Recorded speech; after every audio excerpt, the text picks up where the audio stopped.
Hi guys, it's Allie, and today I'm going to be showing you how I use my Cuisinart automatic bread maker and the included recipe book to make a loaf of whole wheat bread. Let's get started. Let me start by giving you an overview of the machine. You can see that I already have the cord plugged in and ready to go. This piece here is something that I added to wrap the cord around that's not included with the machine. Over here is where you have your different control buttons. You turn it on by pressing the program button. You'll see the number here. This is where you can choose any of the 12 different preset programs. Typically I'm working with programs 1, 2, or 3. However, if I wanted to make pizza dough, I might use program 8. And if I'm making sourdough bread, I'm able to put my starter and ingredients in and run the artisan dough program, and then switch over to the bake program, which if you've ever made sourdough, you know how much work it is. So to have a machine that will do it for you is amazing. So today I'm gonna be making a loaf of whole wheat bread. So I'm gonna go ahead and choose program 3, and it'll show you the amount of time that it's gonna take to bake for a 1.5 pound loaf. I'm actually going to be making the 2 pound loaf today, so I'm gonna press the size button to change it to that larger option. There's also the 1 pound loaf, so it really just depends how much bread your family is going to eat. The other control option is the color. So right now it has a very dark crust. I prefer the lightest crust setting. To me, I find that to be more than adequate, but you can also do a medium. And with that, I'm ready to add my ingredients. So I grab this little handle right here. It's on both sides, so if you're left or right-handed, open it up. And inside you're going to see this removable loaf pan. You just twist it to lock it into place when you're putting it in, or to loosen it to take it out. And on the inside is where you have your paddle. So this piece is detachable. And this is what's going to do the mixing inside of there. So I like that it's detachable so that I can really wash it thoroughly.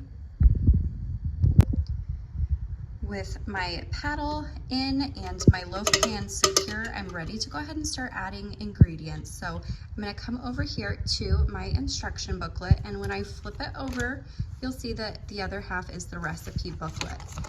There are a lot of different recipes that this comes with, which was a huge bonus for me because I was a total amateur bread maker when I bought this. Don't mind my stains. This is very well loved and well used over the last 6 months. And I go ahead and find the recipe. Like I said, today I'm going to be working on a loaf of the whole wheat bread.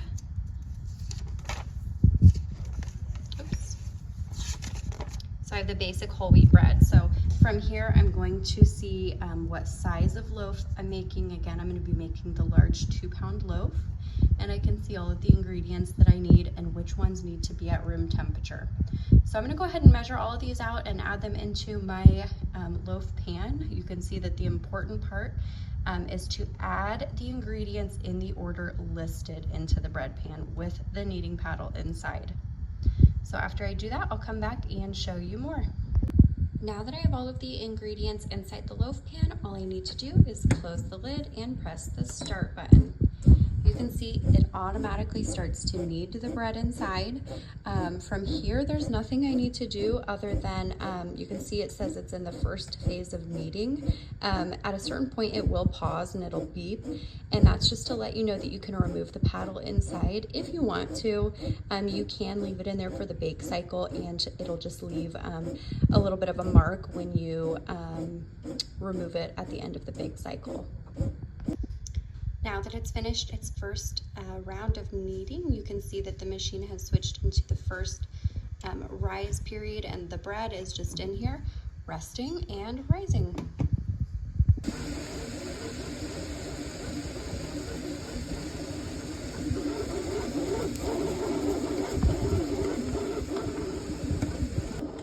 At this point, if you had any add-ins such as sesame seeds, chocolate chips, or raisins, this is the point where you would toss those in and it would finish mixing them.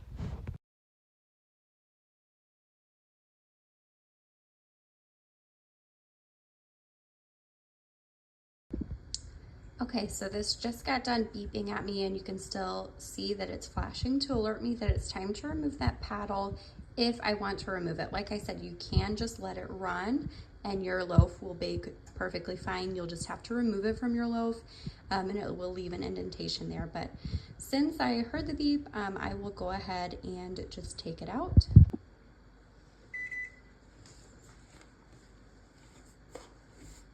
So you can see how much this dough has risen and started to form.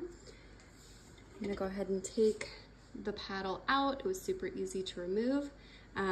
Very minimal things that I'm gonna have to wash off. And then I just reshape my dough as best as I can. And then it's ready to go back in.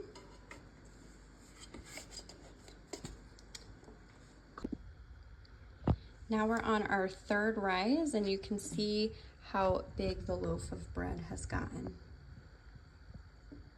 So we'll check back when it's time to bake. Now you can see that we have entered the bake cycle and our loaf of bread is baking inside. As you can see here, the loaf has finished cooking and it has actually been keeping warm for me. So let's go ahead and open and see how it looks. You do want to be sure to use an oven mitt when you remove it, as it is hot. Simply dump it out. And there we have our fresh baked loaf of bread. Right here you can see is the small mark that you get from leaving the paddle in.